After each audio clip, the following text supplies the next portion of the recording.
रोजगार समाचार में प्रकाशित आलेखों में व्यक्त विचार लेखकों के अपने होते हैं। यह आवश्यक नहीं है कि ये विचार सरकार अथवा उस संगठन के हों जिससे वे संबंधित हैं। रोजगार समाचार में प्रकाशित विज्ञापनों की सामग्री संगठन अथवा उनके प्रतिनिधियों से संबंधित होती है। अभ्यर्थियों को आवेदन करने से पहले सामग्रियों के सही होने और उनके प्रभावों के बारे में स्वयं को अवश्य संतुष्ट कर लेना चाहिए। इन विज्ञापनों की विषय वस्तु पाठ्य सामग्री को लेकर उत्पन्न किसी भी दायित्व के प्रति रोजगार समाचार जिम्मेदार नहीं है। नमस्कार साथियों, स्वागत है आपका एक बार फिर से मेरे चैनल सैनिक सुविधा पर। साथियों, जैसा कि आपको मालूम है, मेरे चैनल पर आपको एक्स सर्विसमैन से संबंधित रोजगार वीडियो, सिविलियन से संबंधित रोजगार वीडियो, एक्स सर्विसमैन से संबंधित वेलफेयर वीडियो व अन्य प्रकार के महत्वपूर्ण वीडियो मिलते रहते हैं। साथियों, अगर आप मेरे चैनल पर नए हैं और आपने मेरे चैनल को सब्सक्राइब नहीं किया तो सब्सक्राइब कर लें और बेल आइकन ऑन कर लें, ताकि मेरे द्वारा दी गई जानकारी, महत्वपूर्ण जानकारी का वीडियो आप लोगों को मिलता रहे और आप उसका भरपूर फ़ायदा उठाते रहें। तो चलिए साथियों, शुरू करते हैं। आगे कहाँ पर भर्ती निकल कर आ रही है, कितने पद हैं, उन सभी के बारे में बात करेंगे। तो देखिए दोस्तों, आसाम राइफल में अनुकंपा के आधार पर नियुक्ति स्कीम के जरिए भर्ती के लिए विज्ञापन निकला हुआ है। योग्य उम्मीदवारों की प्राप्ति की अंतिम तिथि 20 मार्च 2022 है। इसके बाद किए गए आवेदन पत्र पर विचार नहीं किया जाएगा। और भर्ती मुठभेड़ के दौरान शहीद हुए या सेवा के दौरान मृत्यु हुए, मेडिकल ग्राउंड पर सेवा मुक्त हुए, सेवा के दौरान गुमशुदा हुए असम राइफल्स के कर्मियों के परिवार के योग्य आश्रितों के लिए यह लागू है। तो क्या है दोस्तों, अनुकंपा के आधार पर नियुक्ति स्कीम के अंतर्गत आसाम राइफल्स में नामांकन के लिए पूरे देश में योग्य उम्मीदवारों के ऑनलाइन ईमेल आवेदन पत्र आमंत्रित किए जाते हैं। भर्ती रैली 20 मई 2022 के बाद महानिदेशालय में असम राइफल्स के मुख्यालय light course Shillong Meghalaya NRS के बाद गुवाहाटी असम में परीक्षक के रूप में होगी। भर्ती रैली में भाग लेने के लिए रिपोर्टिंग निश्चित तिथि को सूचना योग्य उम्मीदवारों को पंजीकृत डाक द्वारा भेजी जाएगी, जिसके आधार पर समय समय पर आधिकारिक वेबसाइट www.assamrifles.gov.in पर आवश्यक विवरण अपलोड किए जाएंगे।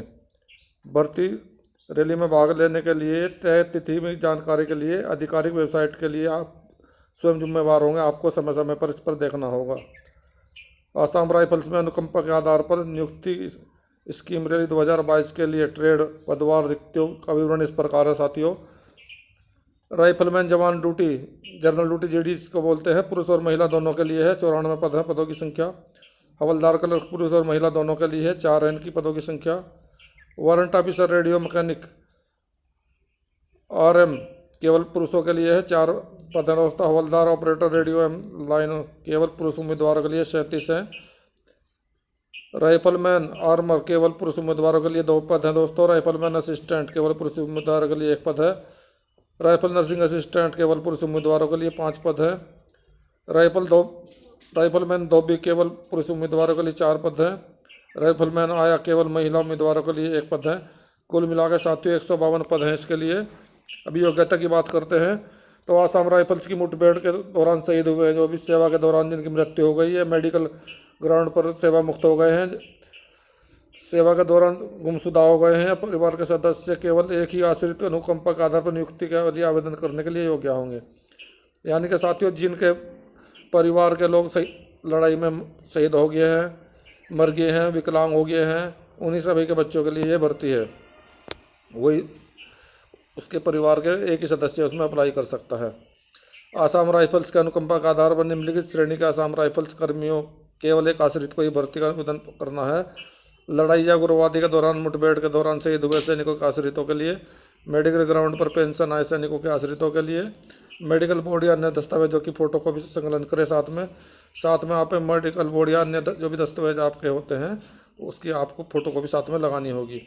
सेवा के दौरान मिसिंग गुमशुदा हुआ सैनिकों के आश्रितों के लिए, यानी कि जो अपनी ड्यूटी के दौरान जो मिस हो गए हैं, जिनका कोई पता नहीं है, हवाला नहीं है, और उनके लिए भी ये भर्ती है। लेकिन इसमें FIR और अन्य दस्तावेजों की कॉपी आपको साथ में लगानी होगी। आवेदन कैसे करें तो उम्मीदवार प्रारूप के अनुसार ऑफलाइन आवेदन, जिसके शैक्षिक प्रमाण पत्र, अधिवास प्रमाण पत्र, जाति प्रमाण पत्र, गुणात्मक जरूरतों के अनुसार ट्रेड डिप्लोमा, तकनीकी ITI प्रमाण पत्र, सत्यापित प्रतियों, फोटो ID के आधार पर पैन, वोटर आईडी इत्यादि प्रतिलिपि संग्रह निम्नलिखित पते पर करेंगे। यानी कि आपको ये सारी चीज़ें जो मैंने बताई हैं, आपको सभी को इनकी फोटोकॉपी आपको साथ में लगानी होगी और इस पते पर भेजना होगा। महानिदेशालय आसाम राइफल्स, भर्ती शाखा, लाइट कोर, शिलांग, मेघालय 793010। उम्मीदवार अपने आवेदन पत्र में विज्ञापित ट्रेडों, पदों और विभिन्न ट्रेडों के से अपने पसंद के लिए स्वतंत्र हैं। यानी कि किसी भी ट्रेड के लिए अपने पसंद के लिए स्वतंत्र हैं, किसी भी ट्रेड में भर सकते हैं वो। वैसे उम्मीदवारों को विभिन्न ट्रेडों, पदों के लिए ट्रेड टेस्ट का अवसर भी दिया जाएगा।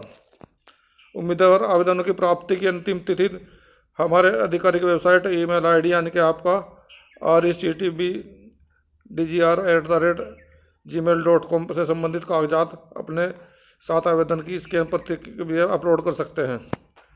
आवेदन की ऐसी करती यदि आवेदन पत्र प्रपत्र में उम्मीदवार द्वारा प्रस्तुत की गई सूचना के चरण में और बाद में चरण में झूठा पाया गया तो ऐसे उम्मीदवारों की बिना किसी सूचना के उम्मीदवारी रद्द कर दी जाएगी। उम्मीदवार क्लास पुलिस में प्राथमिकी दर्ज कराकर कानूनी प्रावधान के अनुसार उचित कार्रवाई करी जाएगी। अंतिम तय तिथि के बाद प्राप्त आवेदनों पर विचार नहीं किया जाएगा। किसी संदर्भ में अपूर्ण पाए गए आवेदनों पर कोई विचार नहीं किया जाएगा। उपयुक्तता, आसाम राइफल के निम्नलिखित कैटेगरियों के परिवार के एक आश्रित सदस्य को अनुपंख के आधार पर भर्ती की जाएगी। प्राथमिकता नंबर 1, प्राथमिकता मुठभेड़ के दौरान मारे गए शहीद। प्राथमिकता 2 होगी सेवा के दौरान मृत्यु, खुदकुशी की भी शामिल है, जिसमें सेवा के दौरान मृत्यु हो गई उनको प्राथमिकता 2 मिलेगी। और जिसको तीसरी प्राथमिकता मिलेगी CCM मेडिकल परीक्षण नियम 1957 के नियम 2 के अंतर्गत मेडिकल ग्राउंड या 55 वर्षों में पूर्व ग्रुप डी सरकारी सेवा रखोगे 57 वर्ष की उम्र पूरा करने के बाद सेंट्रल सिविल रेगुलेशन के समरूपी प्रावधान पर सेवानिवृत्त हुए उनको आपकी प्राथमिकता 3 दी जाएगी।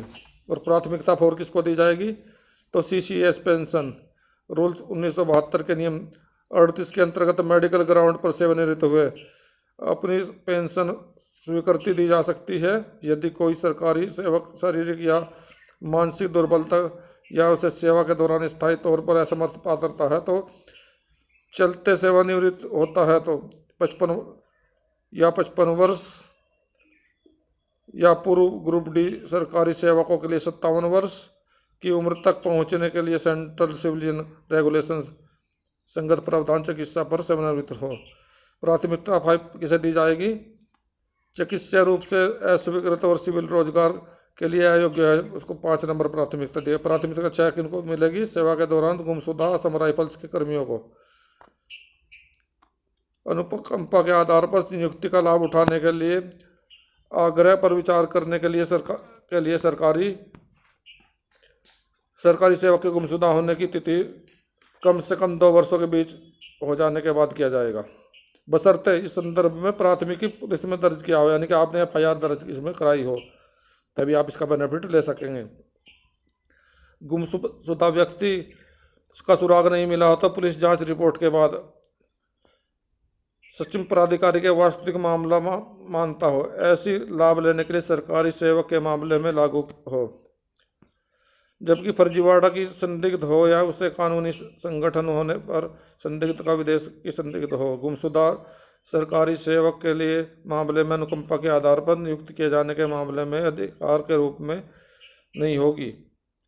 और इसके बाद स्कीम के अंतर्गत ऐसी नियुक्तियों के लिए रिक्तियों पर उपलब्धता सहित निर्धारित सभी शर्तें को लागू करा जाएगा।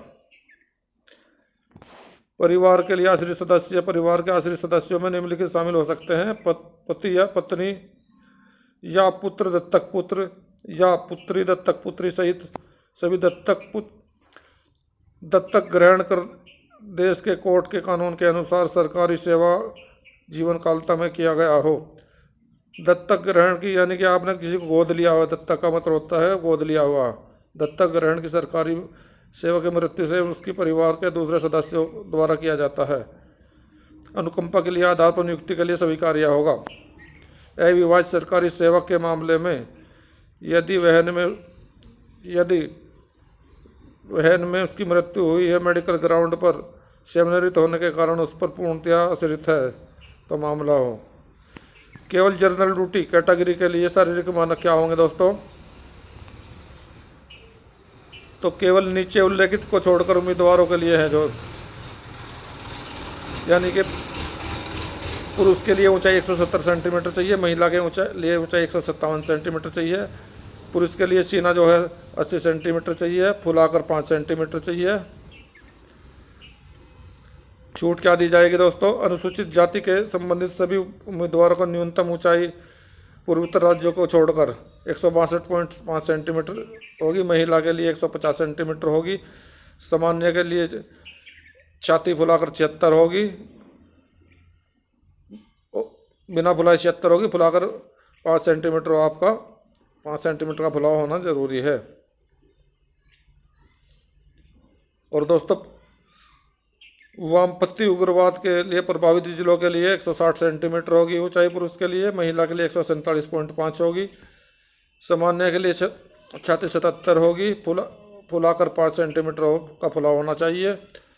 असम, हिमाचल प्रदेश, जम्मू कश्मीर और अन्य उम्मीदवारों गढ़वाली, कुमाऊनी जो भी यानी कि पहाड़ी क्षेत्रों से रखते हैं संबंध, उनके लिए डोगरा मराठा उम्मीदवारों के लिए 165 सेंटीमीटर पुरुष के लिए हाइट होगी, 155 लेडीज के लिए होगी।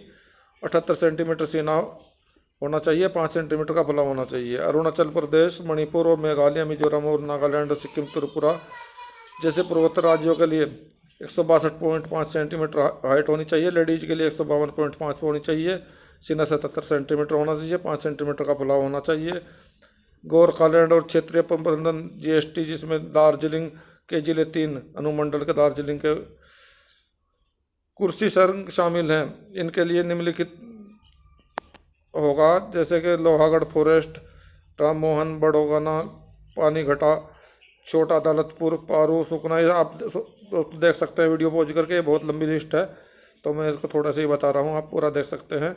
इनके लिए हाइट 157 सेंटीमीटर पुरुष के लिए, 152.5 सेंटीमीटर महिला के लिए। छाती सीना जो आपका हो 77 सेंटीमीटर होगा और फुलाकर 82 सेंटीमीटर होगा। अब बात करते हैं दोस्तों केवल हवलदार लिपिक के लिए क्या मापदंड होंगे। दोस्तों गढ़वाली, कुमाऊनी, गोरखा, आसाम, डोगरा, मराठा कैटेगरी और अंचल उम्मीदवारों के लिए सिक्किम, नागालैंड और त्रिपुरा, मिजोरम, मेघालय, हिमाचल प्रदेश, कश्मीर, लद्दाख, इन क्षेत्रों के लिए तो हाइट होगी 162.5 सेंटीमीटर, महिला के लिए होगी 150 सेंटीमीटर। सामान्य के लिए सीना होगा 77 सेंटीमीटर, फुलाने के बाद में होगा आपका 82 सेंटीमीटर। अनुसूचित जाति कैटेगरी में संबंधित सभी उम्मीदवारों के लिए न्यूनतम ऊंचाई होगी 162.5 सेंटीमीटर पुरुष के लिए, महिलाओं के लिए 150 सेंटीमीटर और सीना होगा 76 सेंटीमीटर और फुलाकर होगा 81 सेंटीमीटर। साथियों अब बात करते हैं केवल वारंट ऑफिसर के लिए। रेडियो मैकेनिक हवलदार, OAL राइफलमैन, EFS के लिए राइफलमैन आर्मर और राइफलमैन धोबी के लिए क्या मापदंड होंगे कैटेगरी। और दोस्तों गढ़वाली, कुमाऊनी, डोगरा कैटेगरी इन उम्मीदवारों के लिए जो भी पहाड़ी क्षेत्र के उम्मीदवार हैं इनके लिए हाइट होगी 165 सेंटीमीटर, सीना होगा 78 सेंटीमीटर, फुलाकर होगा 83 सेंटीमीटर और बाकी सभी के लिए 170 सेंटीमीटर होगी ऊंचाई, सीना 80 होगा और फुलाकर 85 होगा। केवल राइफलमैन, नर्सिंग असिस्टेंट के लिए गढ़वाल लैब असिस्टेंट और राइफलमैन के लिए दोस्तों क्या होगी मापदंड। तो इनके लिए तो होगा दोस्तों 170 सेंटीमीटर हाइट होनी चाहिए पुरुष की, महिला की 157 होनी चाहिए और सीना आपका 80 सेंटीमीटर होना चाहिए और फुलाकर 85 सेंटीमीटर होना चाहिए। और गढ़वाली, कुमाऊनी, डोगरा, मराठा कैटेगरियों में आने वाले उम्मीदवारों के लिए सिक्किम, नागालैंड, मिजोरम, मेघालय, हिमाचल प्रदेश और कश्मीर, लेह लद्दाख वालों के लिए होगा 165 सेंटीमीटर हाइट पुरुष के लिए, 155 सेंटीमीटर महिला के लिए, 78 सेंटीमीटर सीना होना चाहिए, फुलाकर 83 सेंटीमीटर होना चाहिए। अनुसूचित जाति जनजाति कैटेगरियों के संबंधित सभी उम्मीदवारों के लिए हाइट होगी 162.5 सेंटीमीटर, महिलाओं के लिए 150 सेंटीमीटर, सीना 76 सेंटीमीटर, फुलाने के बाद 81 सेंटीमीटर होना चाहिए। और दोस्तों अनुकंपा के आधार पर नियुक्त स्कीम के अंतर्गत उम्मीदवारों के सक्षम पदाधिकारी द्वारा निम्नलिखित छूट पर विचार किया जाएगा। हाइट आपकी 7.5 सेंटीमीटर, सीना बिना फुलाए 6 सेंटीमीटर, फुलाकर 5 सेंटीमीटर, ऊपरी सीमा 40 वर्ष तक की विधवा होने से 15 वर्ष तक होने के मामले में वजन अधिकतम भवनीय है। शारीरिक जांच के लिए उम्मीदवारों को निम्नलिखित सक्षमता का पास करना होगा। लद्दाख क्षेत्र को छोड़कर पूरे भारत के लिए पुरुष उम्मीदवारों के लिए 24 मिनट में 5 किलोमीटर की रेस पूरी करनी होगी। महिला उम्मीदवारों के लिए 8.30 मिनट में के भीतर 1.6 किलोमीटर की रेस पूरी करनी होगी। लद्दाख क्षेत्र के उम्मीदवारों के लिए 6.30 मिनट में 1.6 किलोमीटर की दौड़ पूरी करनी होगी। महिला उम्मीदवारों के लिए 4 मिनट में के भीतर 800 मीटर की रेस पूरी करनी होगी। शारीरिक सक्षमता जांच पीईटी सामान्य और गर्भावस्था के अयोग्य माना जाएगा और गर्भवती महिला को उम्मीदवारों को इस तरह की अवस्था में अस्वीकार कर दिया जाएगा। निम्नलिखित जांच अनुकंपा के आधार पर नियुक्ति स्कीम के अंतर्गत आवेदन करने वाले उम्मीदवारों की लिखित परीक्षा जांच होगी। ट्रेड कौशल जांच सभी टेक्निकल और ट्रेड स्टूडेंट के ट्रेड के लिए कौशल जांच विस्तृत चिकित्सा के अंतर्गत पहले होगी। इस ट्रेड के बाद उम्मीदवारों का मूल्यांकन पास या फेल के रूप में होगा। विस्तृत कागजात का सत्यापन अपने आवेदन के साथ में उम्मीदवारों को जमा कागजात को सभी छाया प्रतियां बोर्ड द्वारा संपूर्ण चरण में मूल कागजात को सत्यापित की जाएंगी, यानी कि आपको अटेस्टेड उसको कराना होगा। इसके लिए सभी को उम्मीदवारों को उपस्थित होने से पहले अपने कागजात को मूल पर प्राप्ति लाना होगा। अपने सभी कागजों की फोटोकॉपी आपको अटेस्टेड लेकर आनी होगी। विस्तृत चिकित्सा EMI तो CPF NBC और AR दिनांक 20 मार्च 2015 के DG मेडिकल द्वारा निर्देशों के अनुसार आपकी संचालित करी जाएगी। अंतर्वस्त्र अंश धर्मनिरपेक्ष देश में चलते देशवासियों को धार्मिक भावनाओं का सम्मान किया जाना चाहिए। के लिए धार्मिक प्रत्येक आकृति दर्शाने वाले टैटू जैसे भारतीय सेना में भी अनुसरण किया जाता है वो अनुमति नहीं दी जाएगी। दोस्तों, किसी के भी शरीर पर कहीं भी टैटू बनवाया हुआ है, किसी तरह का धार्मिक टैटू बनवाया है, उसको किसी भी तरह उनको स्वीकार नहीं किया जाएगा। स्थान शरीर पर परंपरागत स्थानों पर अंकित टैटू जैसे कलाई, लेकिन केवल बाहों की कलाई, गैर सलामी अंग पर हाथों के अर्धभाग जैसे कि अनुमति दी जाएगी। कलाई को छोड़कर बाकी भागों पर अनुमति दी जाएगी टैटू बनवाने की। आकार शरीर का विशेष भाग, कोहनी या हाथ 1/4 से कम होना चाहिए। यदि उम्मीदवारों की भर्ती प्रक्रिया में शामिल होने से पहले टैटू को हटाया है तो वह काफ़ी हद तक फीका पड़ गया है तो इसे दाग माना जाएगा, और टैटू नहीं है तो इस प्रकार के उम्मीदवारों को भर्ती बोर्ड के अधिकारी के अनुमोदन पर प्रक्रिया में अनुमति दी जाएगी। आगे टैटू हटाने के चलते दाग का विस्तृत चिकित्सा जांच के दौरान मेडिकल बोर्ड के दौरान अधिकारी द्वारा समीक्षा की जाएगी। विस्तृत समीक्षा जांच की तिथि से पहले टैटू पॉलिसी में यदि कोई संशोधन होता है तो इस भर्ती में लागू होगा। विस्तृत चिकित्सा जांच के विरुद्ध अपील, यदि उम्मीदवार विस्तृत चिकित्सा जांच के अनफिट घोषित किया जाता है तो वह अस्वीकृत आधार पर पीठासीन अधिकारी द्वारा उनको सूचित किया जाएगा। यदि अस्वीकृत उम्मीदवार को चिकित्सा अधिकारी के निष्कर्ष में संतुष्ट नहीं है तो उन्हें समीक्षा चिकित्सा जांच से गुजरने की अनुमति दी जाएगी। और दोस्तों, संकलन हस्ताक्षर द्वारा जिस पर अनफिट होने का कारण उल्लेखित हो, समीक्षा चिकित्सा अधिकारी DME के अगले दिन अधिमान विस्तृत चिकित्सा जांच अधिकारी रखते हुए संचालित होगी। उम्मीदवारों को चिकित्सा जांच में अनफिट होने की सूचना दिए जाने के 24 घंटे के भीतर ही समीक्षा जांच के लिए उचित रूप से हस्ताक्षरित स्वीकृत जमा कराना होगा। समीक्षा चिकित्सा जांच दोबारा निर्णय अंतिम होगा। नोट: चिकित्सा जांच के फिट घोषित होना सरकारी सेवा में अंतिम नियुक्ति के लिए भी उम्मीदवार को कानूनी दावों का अधिकार की गारंटी नहीं देता है। प्रतिभा सूची और प्रशिक्षण के लिए आमंत्रण वैसे उम्मीदवारों को सभी अनिवार्य और शारीरिक मानक PST शारीरिक सक्षम जांच, PET, ट्रेड स्किल मेडिकल परीक्षा जांच पास करना होता है। उन्हें प्रतिभा के आधार पर में रखा जाएगा, जो रिक्तियाँ प्राथमिकता के आधार पर नियुक्ति के लिए गारंटी नहीं देती है। चयन में से रिक्तियों प्राथमिकता की उपलब्धता के आधार पर सूची उम्मीदवारों को स्थान पर किया जाएगा। असम राइफल के पदाधिकारी प्रक्रिया परिवहन द्वारा उम्मीदवारों को किसी तरह का घायल होने के उम्मीदवार जिम्मेवार होगा। आपको किसी प्रकार की चोट लग जाती है तो उसके लिए असम राइफल पदाधिकारी जिम्मेवार नहीं होगा। उम्र सीमा की गणना के लिए अंतिम तिथि है 1 जनवरी 2021। साथियों, 1 जनवरी 2021 से आपकी उम्र को जोड़ा जाएगा, आपकी उम्र की गणना की जाएगी। वैसे उम्मीदवार को दिव्यांग कैटेगरी के लिए इस परीक्षा में आवेदन के लिए योग्य नहीं है। जो भी कोई दिव्यांग होता है पहले से, वो इसमें अपना आवेदन पत्र नहीं भर सकता है, वो अयोग्य घोषित है इसके लिए। अनुकंपा के आधार पर नियुक्ति, डाक लिफाफे पर जांच शीर्ष के ऊपर उल्लिखित कर होना चाहिए जिसमें आप आवेदन किया जाए, जिसमें भी आपने जिस पद के लिए कहा था डाक लिफाफे के ऊपर आपको लिखना है। मोबाइल या अन्य इलेक्ट्रॉनिक यंत्र भर्ती स्थलों के जांच के प्रतिबंध नहीं होंगे। ग्रुप सी पदों के अनुपात के आधार पर स्कीम आसाम राइफल्स के नामांकन के लिए आवश्यकताओं के क्यूआर सूची होगी। जनरल ड्यूटी जैसे राइफलमैन के लिए मान्यता प्राप्त बोर्ड से 10वीं पास होना चाहिए। उम्र सीमा 18 से 23 वर्ष होगी। लिपिक और पुरुष दोनों उम्मीदवारों के लिए मान्यता प्राप्त बोर्ड या विश्वविद्यालय से आपका 10+2 आपको करा जाना चाहिए, जिसको कहीं कहीं पर इंटरमीडिएट ही बोलते हैं या 12वीं क्लास बोलते हैं। और न्यूनतम आपकी प्रति मिनट के हिसाब से 35 शब्द पर मिनट अंग्रेजी में और 30 वर्ड पर मिनट हिंदी में आपकी टाइपिंग होनी चाहिए। एज आपकी 18 से 25 वर्ष के बीच होनी चाहिए।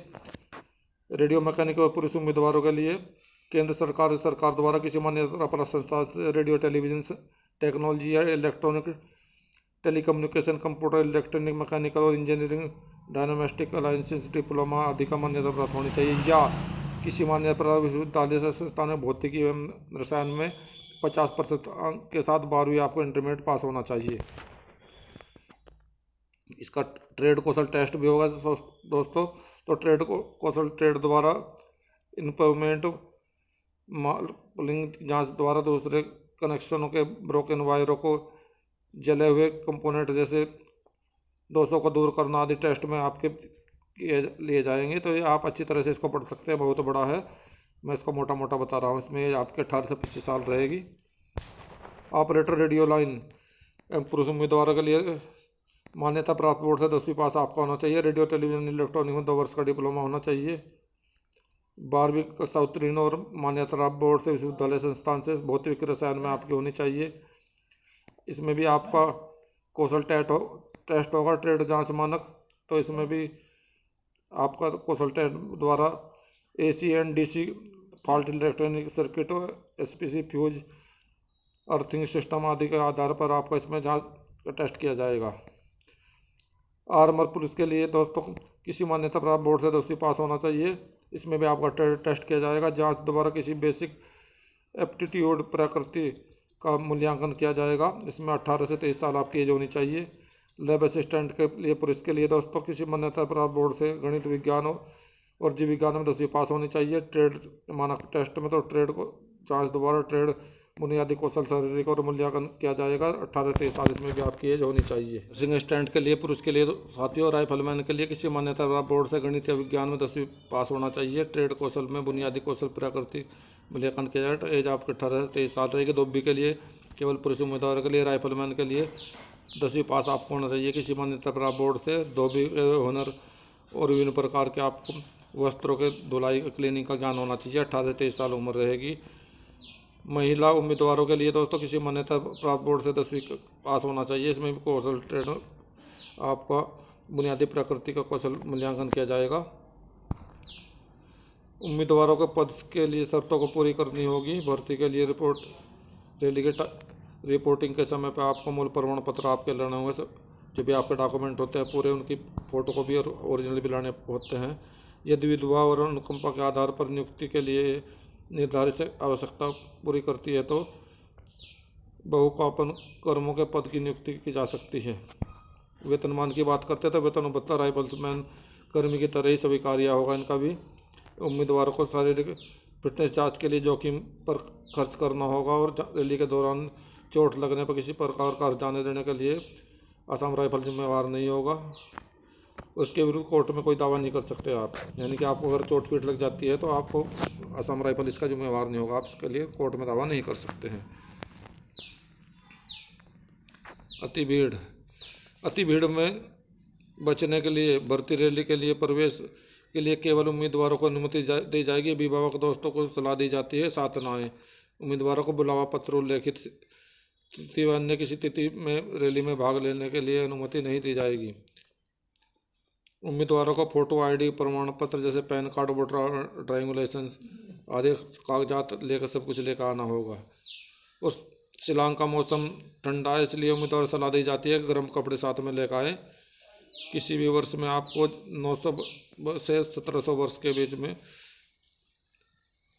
इस नंबर पर आप कॉल कर सकते हैं। आपको नंबर देगा एक्सचेंज का DGR मुख्यालय का नंबर है 0364258519 0364258519। 24 जनवरी 2022 तक आप यहाँ पर कभी भी फोन कर सकते हैं। तो साथियों, इसका आवेदन दिया हुआ है अनुकंपा के आधार पर। आवेदन पत्र का प्रारूप किस प्रकार दिया होगा, तो साथियों आप इस प्रकार का एक आवेदन पत्र अच्छे साफ साफ टाइप करा के A4 साइज पे भेज सकते हैं। इसमें पूरा दिया गया है डेटा, जैसे इसको आप पूरा देख सकते हैं। सरकारी सेवक, चिकित्सा सैन्य मुद्दा, अंतिम यूनिट, सरकारी के पदनाम, तो ये सब कुछ आपको इसी प्रकार से जिस दिया हुआ है इस देख के आप इस प्रकार से टाइप इसको करा सकते हैं पूरा का पूरा। तो ये इसमें आपकी पूरी डिटेल इसमें दी हुई है, जैसे आपकी देनदारी का भी सचिव विवरण, यदि कोई सरकारी आश्रित सदस्यों के नियोजित राशि सहित छोड़ी गई कोई संपत्ति का विवरण, सब कुछ आपको इसमें देना है। जिस तरह से मैं दिया हुआ आप पूरा इसको पूरा देना है।